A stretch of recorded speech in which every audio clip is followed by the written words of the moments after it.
amakuru adasanzwe atugezaho muri kano kanya. Wowe ukurikira YouTube channel yacu Ijambo ry'igihe cyose, nongeye kubasuhuza. Muri Democratic du Congo, abapfiriye mu mwuzure wibasiye Kinshasa bageze kuri 70.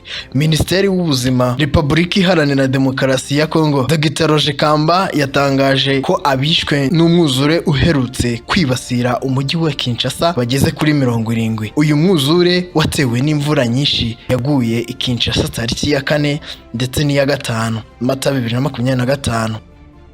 Ku ikubitiro byatangaje ko hapfuye abantu 33, abandi benshi bagakomereka. Minisitiri Kamba yasobanuye ko hari abantu 6 batari baboneka, abarenga 150 bakomeretse.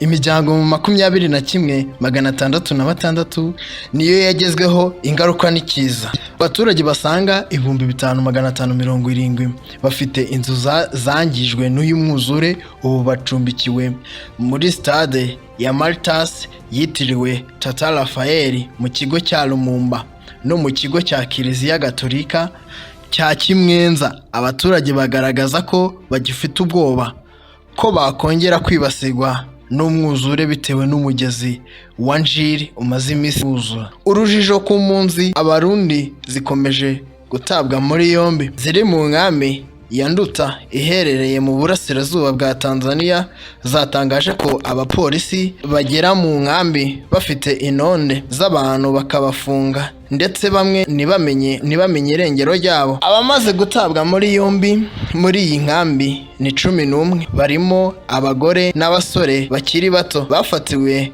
mu duce 9 dutandukanye, by'umwihariko hagati y'ukwa mbere n'ukwa 3 Mata n'ukwa 8 Mata 2025. Umuryango witwa Soso Medial Burundi yatangaje ko yabonye amazina 4 y'impunzi z'Abarundi ziri mu zatawe muri yombi, gusa bivugwa ko bamwe bafunze ubwo bari mu gikorwa cyo gutanga ibiribwa by'ukwezi kwa Mata, izindi zifatirwa mu nzu zisanzwe zicumbitsemo.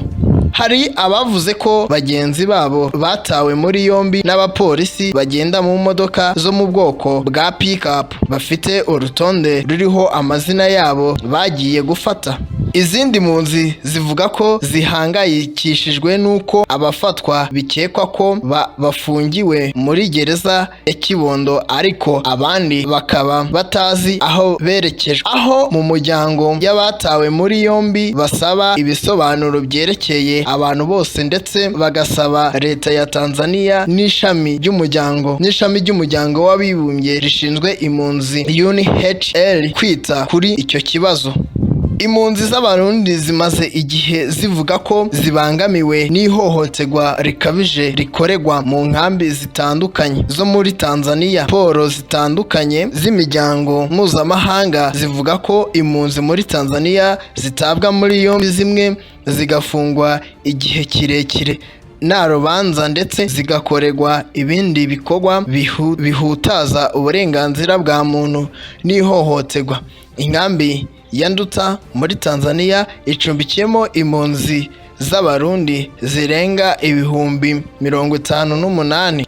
Dukomeje kubashimira mwebwe mukurikira Ijambo ry'igihe cyose.